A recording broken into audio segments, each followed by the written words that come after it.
The myth of Modigliani is up there with the myth of Van Gogh, a bohemian artist, tortured, maddened, creative genius pursuing a new path into the 20th century.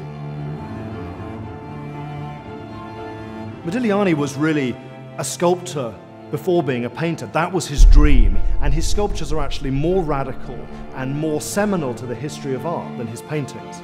This head comes from a very significant moment in the development of modern art, created in his Montparnasse studio in 1912. It was at this time that Modigliani was exposed to an extraordinary range of art in Paris, as it stands on the very cusp of modern art.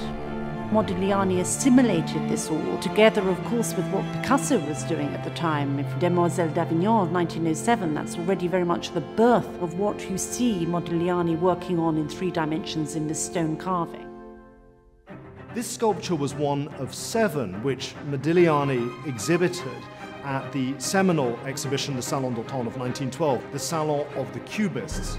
For Modigliani, sculpture was all about carving. So the way that he's created this sculpture is to use a rectangular block of limestone and to chisel and carve and polish certain areas of it, but also to leave very clearly the original form of the block intact. This was a block which would have been used in the construction of a Paris metro station had Modigliani not late at night turned up with a wheelbarrow and helped himself to the block to use in his sculpture. The brilliance in this piece is, in a way, the juxtaposition of the highly worked features with the rough-hewn parts that he's just left natural. When he was working on these stones, the entire open-air studio was filled with stone. He was working on several pieces at once by candlelight. Under the influence of hashish, he kind of almost had these sort of visions where they came to life.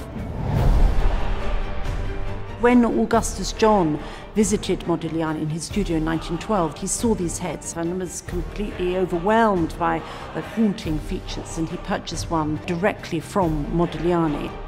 It remains with John and his family through the 1950s, and in fact hasn't been seen in public since that time. Modigliani sculptures today are largely in the Met, in MoMA, in the Guggenheim, in the Pompidou, at the Tate, and the sculpture that we're offering is probably the last opportunity to buy one of the truly great Modigliani sculptures in private hands.